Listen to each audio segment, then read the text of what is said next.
feels kind of weird. It feels weird to see 100 Thieves in one. Hello, YouTube. Welcome back. It's already time for another big power ranking. We just obviously wrapped up all the weeks of VCT Pacific Stage 1. And it feels like it was also just yesterday that we did the Masters Madrid power rankings, but we're back here with Masters Shanghai happening in just less than a week. And we're going to do actual full rankings, not just like a grouping of tier lists. And we'll see how that goes. Obviously, nothing can ever go wrong with power rankings. They're always going to be always correct from everybody. Nobody's ever wrong. Nobody's ever gotten anything wrong ever when we ranked things ahead of time. So this can only be smooth sailing. Let's dive right in. It feels really dumb to have to say this, but just so we're very clear, being last at a Masters event of 12 teams that have the top 3 teams of every region gathered does not make the team bad. I don't know why I even have to say this, but I feel the need to say this. Is there a clear 12th place? I know everyone's going to say DRG. And you know, quite frankly, you're right. Congratulations, DRG. You have made this a lot easier for us. You could be a fan of them because they've got a great logo. They've got a derpy little dragon. It's on their classic. Feel free to go buy it. I think the colors look cool. I'm all for it. But, you could be a fan, and I think you'd still have to admit that they probably look the weakest coming in. Listen, we have 2 Ascension teams here, G2 and TRG, at Master Shanghai. That's exciting. Listen, we don't really need to spend more time on this, right? It's not because they don't deserve it. It's just that I think if you watch it in the games, it's pretty apparent. It's not that they have like any very clear team strength. They just have really good aimers and some very, very basic understandings of the game. Okay, easy. Already after that, in my opinion, it doesn't get that much easier. Right off the bat in the eye test, who do I think are maybe contenders for, finals, top 3, things like that? I'm putting everybody up there. This event is strong. Let's go from the bottom up then. This isn't final, but like let's put Heretics somewhere over here. I think they're still, the basics they have, and the rest of their players are still very strong. So Heretics is somewhere in the top 6, I would say, towards the bottom. Like they'd be near the top of this group. The biggest thing that divides these teams that I think are contenders for top 3 versus the others is really a matter of consistency. I mean, that's really it. Actually, G2 would kind of be the exception here, where I think they're consistently decent. Like I think they're consistently sturdy. As much as I'm an FPX believer, and I love Berlin and his crazy ideas and life, trying to go for his revenge arc in China, like that's all great and dandy, and Autumn being the first, Oceania representatives at an international and continuing to do so, like that's exciting. I love that, but they're inconsistent as heck. Absolutely. T1, don't even talk to me about it. We've talked about it too much, but they're also inconsistent as heck. Fnatic fans want to believe that the consistency is back, and I think if you were to look at their entire career, you would be inclined to want to believe that their consistency is back, but I think hard data-wise, it's too early to say. And then Leviathan seemed to find some more consistency, but not quite. Like, not at their peak, right? I think their overall average has gotten more stable, but their peak is not consistently coming out. So I'm thinking like Fnatic somewhere around here-ish. This isn't really fair. It's not, but it is what it is. I love Berlin. I just want everyone to know I love Berlin. They continue to show what everyone who believed in them believed, which was that their potential is very high. Their peaks are very high, but they're also very inconsistent. And I would say that it's always kind of the same guys that pop off, right? So it's very clear that this team has they've got carries, and then they've got non-carries, and the non-carries are very inconsistent. I would say they've gotten a little bit better, but this is definitely one of those teams where they overcook. They overcook for sure. So, like, if not considering their opposition, to me, coming into this, if I was just looking at FPX in a vacuum, I'd be like, yeah, they should be like 8th or 9th. But then I compare them to everyone else that's coming in, and it's like, oof, I don't know. We're just making space. We're a little cramped today. T1. This team, man. I'm just gonna say this about T1, okay? I could put them in literally any spot and I wouldn't feel comfortable. Like, I wouldn't feel comfortable with them in any one of these spots.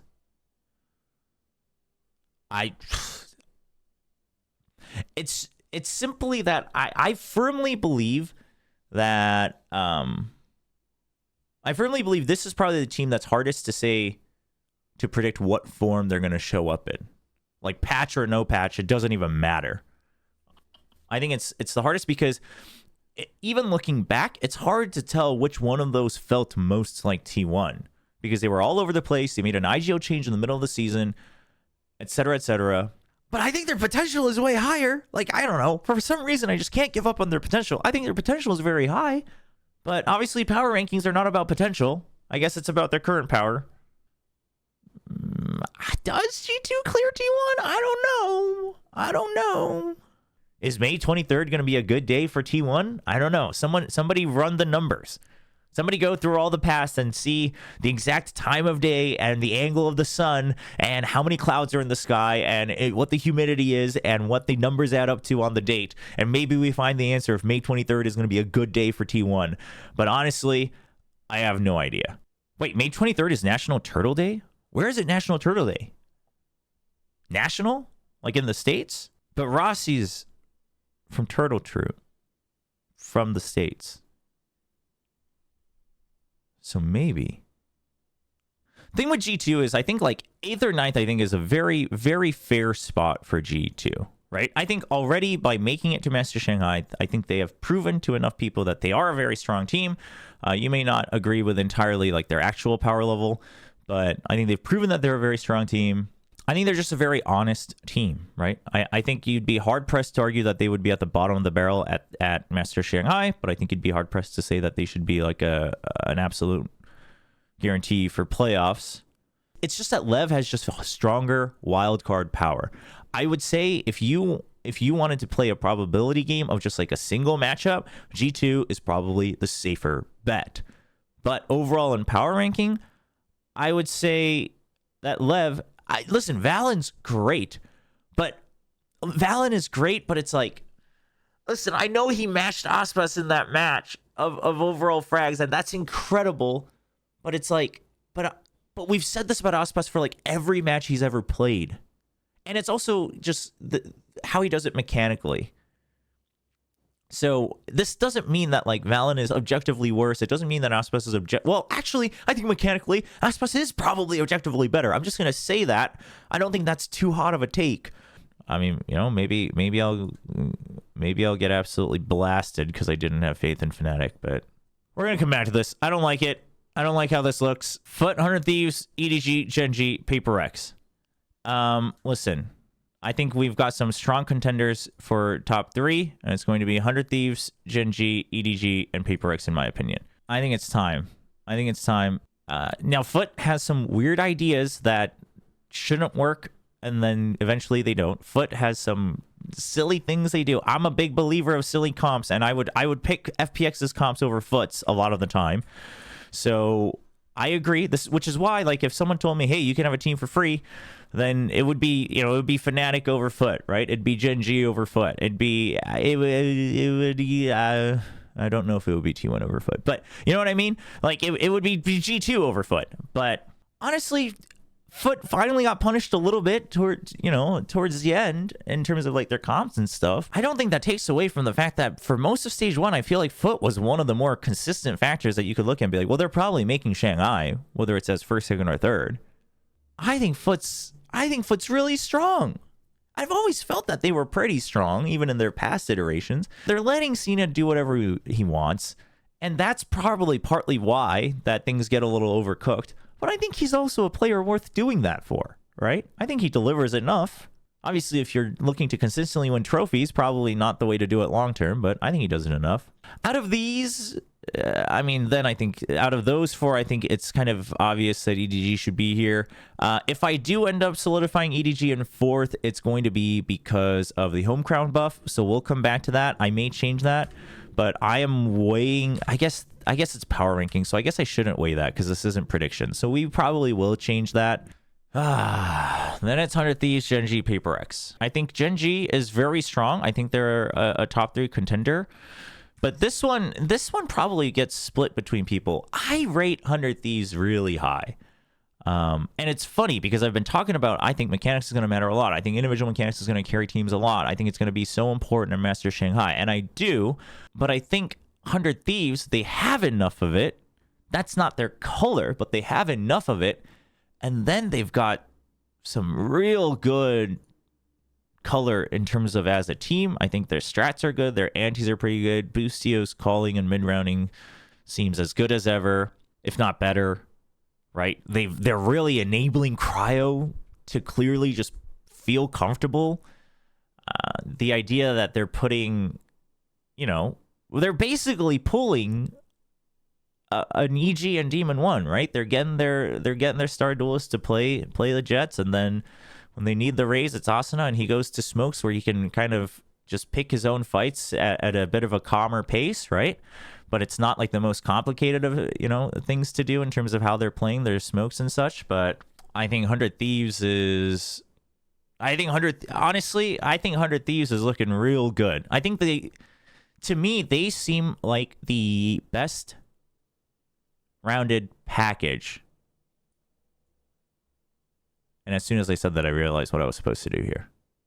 They seem like the best rounded package for Master Shanghai specifically.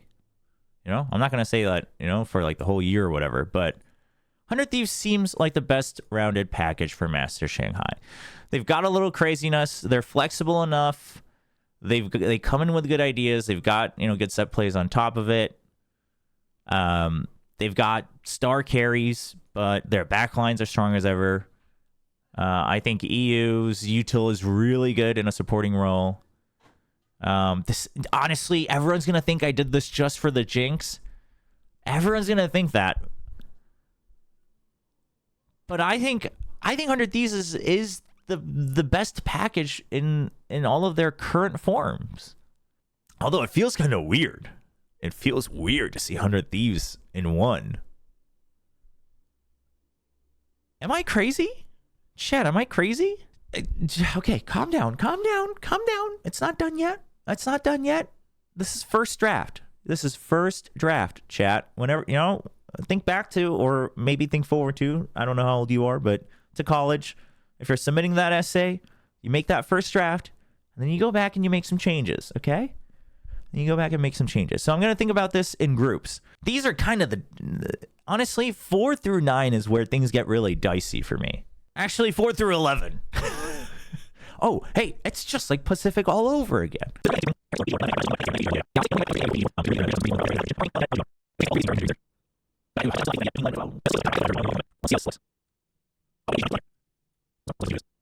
Well, no, this looks worse. Are you kidding me?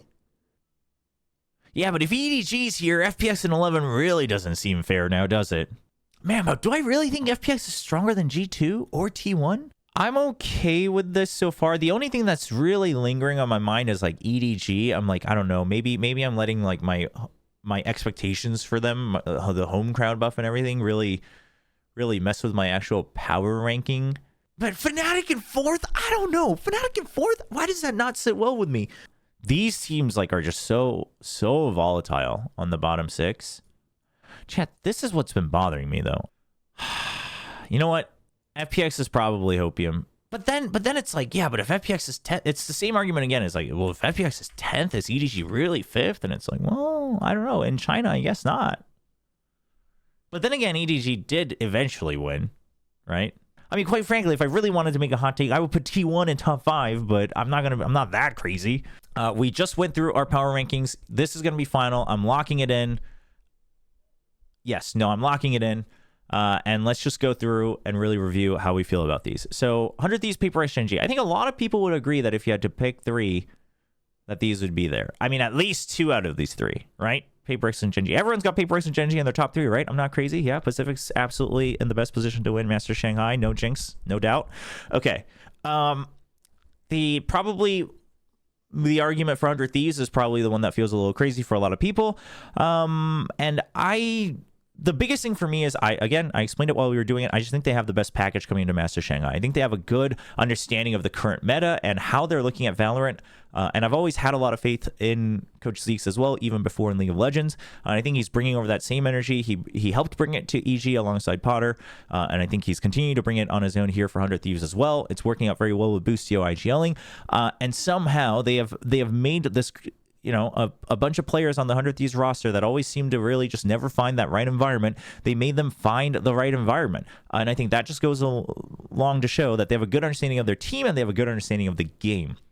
Things like not forcing Cryo to like a specific role, having him play things like the Brim when Austin was playing the Raze, things like that. And then both of them looking very comfortable on that. I think that's very good. Understanding what they need for the current meta and then figuring out how that works best for their roster. I think things like that are very good. I think their adaptations are very good. Their mid-rounding, etc. And then mechanically as well, we've always known about the potential of players like Cryo, Asuna. I mean, even the rest of the guys like Bang, Boostio, obviously, and EU. And now we're seeing that come through. I think EU's utility usage is also very good.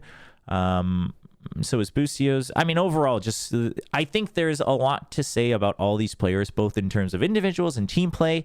And again, the style they're playing, to me, it's looking like the best vision in the current state of Valorant. So 100 Thieves in first. Now, PaperX is a close second. I think they also, but PaperX always has their own interpretation. So you have to kind of keep that as a disclaimer. But I think they're now on track to figure out their interpretation of the current state of Valorant, right? Things like bringing out the Breach that they never really used on Lotus and then putting it in instead of the Sentinel, still enabling the double duelist, but enabling it even better, things like that. I've talked to no end about that change. It seems like an obvious change, but it took so long for it to come through for PaperX, and now it's here and it's looking great. Obviously GENG's looking good. GENG's clearly enabling the rest of the players to take a little bit of pressure off in terms of having to carry.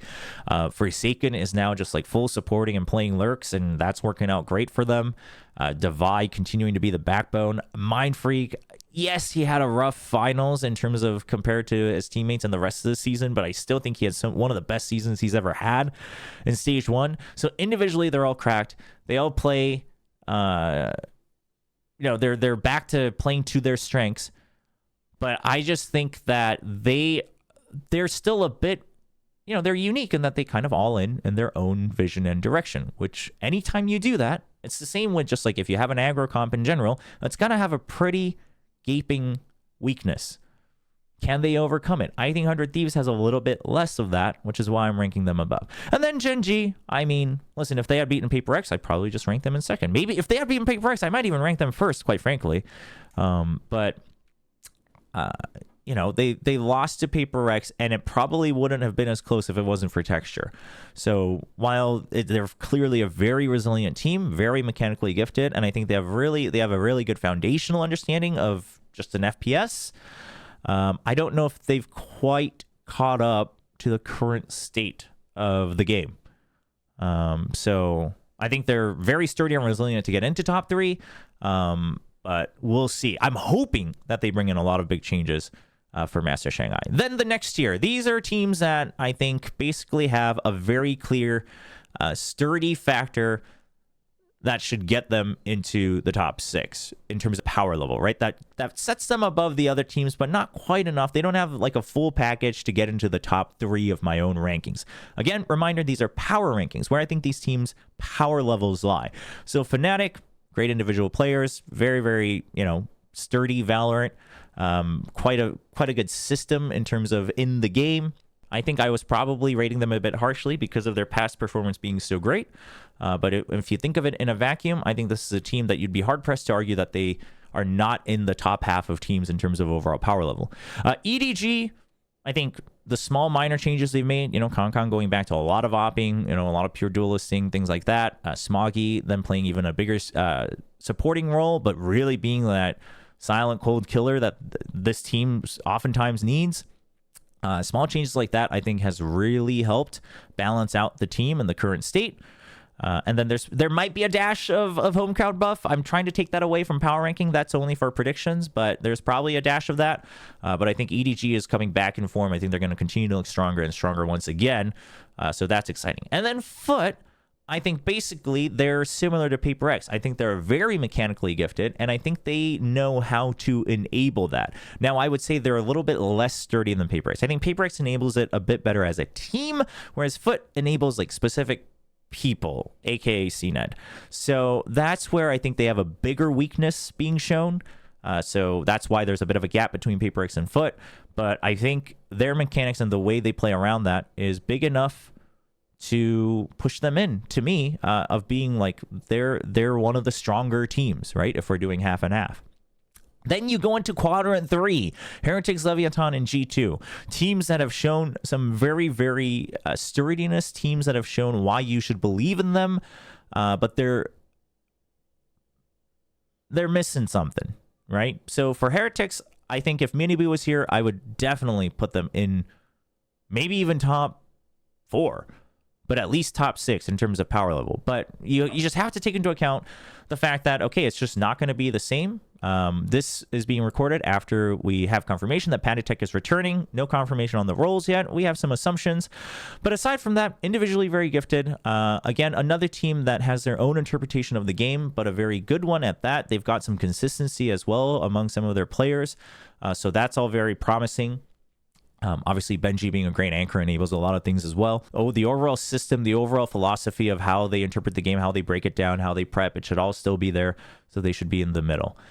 Leviathan, I originally put them higher in the first draft. I guess only one step higher now that I look at it. But they've now fallen back down to 8th. Obviously, a lot of carry potential, even if it's just Ospas we're talking about. Even then, a lot of carry potential and some really good enabling. I think they're very good at setting him up. I think they know that this is who you want to play around. You want to play around Ospas. And I would say that their mid-rounding has some good peaks, but not consistently enough. There still seems to be some desyncing in terms of timing and your vision of the round or the map, things like that. Quite frankly, when I was watching, some of the games from Americas, I was more hyped for Crew because I think they looked sturdier as a team coming into the playoffs. So I think that's the explanation for Leviathan. Obviously, they deserve it. They beat Crew, so I'm not saying, Crew should have gotten in. But what I am saying is that I think that goes to show that Leviathan, their rating, their power level relies a bit more on the carry potential. G2 is a bit of the opposite story. G2 they're just your honest team. They play as a team. They're very good at playing as a team. They're so united. They're an absolute one unit force that's pretty darn good. The last quadrant, FPX and T1, they're kind of both the same. Earlier in the stream and recording, I likened them to a surprise mystery gift box. You don't know what you're going to get, right? But FPX is a bit more joyful. FPX is a difference between getting a cake or like a bouquet of flowers and confetti, no, that's too kind. FPX is between getting a cake and just a bunch of confetti, whereas T1 is the difference between getting a bunch of confetti and a Jack-in-the-Box clown, but without the clown and just a spring. So we just have no idea. FPX, though, I think you at least know what to expect. It's just a matter of the execution is going to be clean or not. Whereas T1, I just have no idea what these teams going to look like. This team might even win Master Shanghai, and that wouldn't surprise me. But they could also, they could go out with 0 rounds, and that wouldn't surprise me. I just have no idea what to expect from T1. I just hope that they do well. Last but not least, then there's DRG, which is why I technically said there's technically 5 tiers. And it's not because DRG is way worse than T1 or FPX or anything like that. It's just that T1 and FPX, I think we've all seen glimpses of their potential. Whereas DRG they're still finding their footing. I think they're very mechanically gifted. Obviously, if you've ever watched any game of DRG, everyone's talking about Vukashu. So that's cool. Very, very crisp, absolute sharpshooter as their sentinel. The first time I watched any of DRG's games, Vukashu absolutely caught my eye. And he's not the only one, but, it's a lot of mechanics. They play very simple, one-dimensional Valorant. They're still finding their footing. It sounds like, the comms are still a little awkward. This ended up being slightly less spicy than the very first draft, but I think looking at chat, we've still got some strong opinions. So guess what? If you're catching on to my power rankings for Master Shanghai, let me know what you think down in the comments below. Which of these teams do you think is just absolutely overcooked, up or down? Let me know where you think I went absolutely wrong. And of course, feel free to share your own thoughts in the comments below as well. And if you liked hearing about my crazy ideas and takes, please leave a like on the video and a comment. And of course, don't forget to subscribe to the channel as well. Turn on the notifications because we're putting out videos about VCT every single week. That's going to be it from me out here from Pacific. Master Shanghai kicks off on May 23rd. It should be absolutely exciting. And we are hoping to catch all the games with you. So I will see you next time.